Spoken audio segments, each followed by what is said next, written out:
Deep in the ancient heart of southern Thailand, there is a story that's etched not in stone, but in the very soul of a city.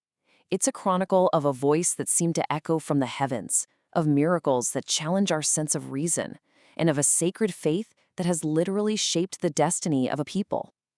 Today, we're going to delve into the divine legend of the Nakhon Si Thammarat city pillar. It all began with a voice that wasn't of this world, speaking through a humble spirit medium. A cryptic, powerful command that set in motion a whole series of events that would become legend.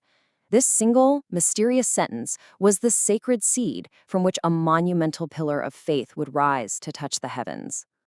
So, our chronicle begins. Maybe not where you'd expect. Not in a grand palace or a silent ancient temple. No, it starts right in the middle of the everyday world, during a routine police mission where the thin veil between our world and the divine was about to be completely torn apart. And right here, you see this incredible contrast. On one side, you have the world of mortal law, a police colonel, Sunfet Thamathikan, on a pretty mundane assignment. And on the other, the realm of the divine. A spirit medium suddenly becomes a vessel for a guardian deity, Phra Chai, who issues a world-changing command. You must raise a sacred pillar, a spiritual center for the city. Just like that, the ordinary was touched by the extraordinary. Now, the instructions that came next weren't like construction blueprints. They were more like verses in a divine quest. The spirit commanded that the pillar had to come from a single sacred Takian Tong tree. This quest would lead them deep into the northern mountains, to a special clearing called Land Nakwa, a piece of land so spiritually charged that no ordinary grass could even grow at the base of this ancient tree. This wasn't just building something, it was a pilgrimage. A command this huge, this divine, well, it needed a mortal of equal stature to see it through. And so, destiny called upon a man whose name itself was already part of legend, a figure who seemed preordained to take on this mystical mission. Remember the old mustached policeman from the prophecy? It turned out to be none other than Police Major General Kunpan Tarak Rajadej. And he wasn't just any police chief. He was known as the Jom Kamong Wet, the invincible master of sorcery. When this divine message was brought to him, his spiritual insight allowed him to see who the deity truly was, Jatukam Ramathep, the powerful guardian of the southern seas. With all his authority, Kunpan accepted the sacred mission. The quest had found its champion. This timeline here gives you a sense of just how immense this spiritual undertaking was. Creating the city pillar wasn't just physical work. It was a symphony of ancient, powerful ceremonies, each one meant to channel cosmic energy into this one spot. They held rites to subdue the very stone, to purify the city's destiny, to awaken guardian spirits, and to anchor everything by burying the symbolic heart of the ocean. Each ritual was like a thread, weaving the power of the heavens into the pillar itself. So once the pillar was consecrated with all these powerful rites, its divine energy really started to ripple out into the world. It began showing up as undeniable signs of its power. So now we're going to turn from the story of its creation to the living proof, the testimonies of those who witnessed its miracles firsthand. The very first sign was just incredible, a celestial marvel. On the day of the pillar's installation, at the precise, sacred moment it was raised towards the sky, the heavens themselves seemed to give their seal of approval. A huge, magnificent solar halo, a perfect, glowing crown of light, appeared around the sun. Every single person there saw it. It was this unbelievable confirmation of divine favor.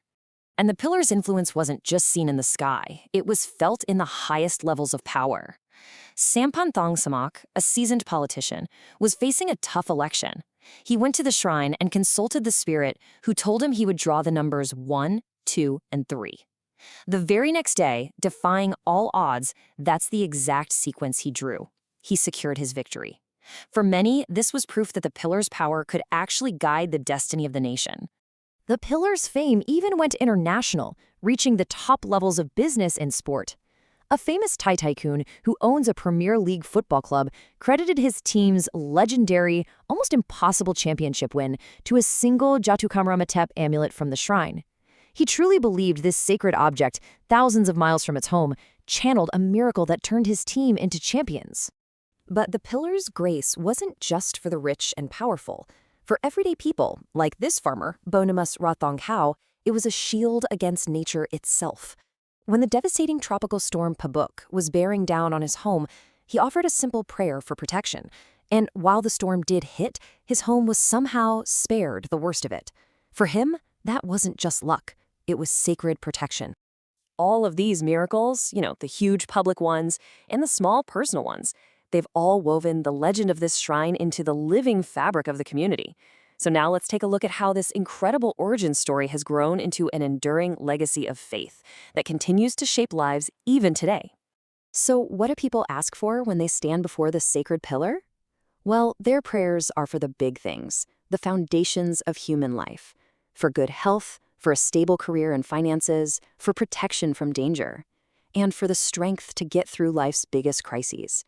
The shrine has really become a spiritual anchor for every part of the human experience. This deep faith also sparked a pretty incredible real-world phenomenon. The Jatukum Ramathep amulets, which were first made simply to raise funds for the shrine, were transformed by belief into these incredibly coveted spiritual objects. As the stories of miracles spread like wildfire, the desire to own a piece of the shrine's power drove prices from just a few baht to millions at their peak in 2006. It created this massive cultural and economic wave that still has value for collectors today. The true power of the shrine really shows in how it meets the specific needs of everyone who comes to it. For a politician who's facing a chaotic election, it's a source of confidence. For a business leader trying to navigate a volatile market, it's a spiritual anchor for success. And for all of us facing the universal struggles of life, it's this eternal source of hope, comfort, and deep inner strength. But the pillar is more than just a place to ask for things. It's seen as the city's unwavering moral compass. There's a powerful, sacred belief that the pillar is a silent judge. It's said to dispense divine justice, rewarding the good people who serve the public and bringing ruin to corrupt officials who dared to break the vows they made in its presence. And so, the legend of the Nakhon Si Thammarat city pillar, born from a spirit's command, raised by a master of ancient arts, and consecrated by miracles, it really stands as this enduring monument to the power of belief itself. And it leaves us with a question that echoes through time. A question for our own modern hearts.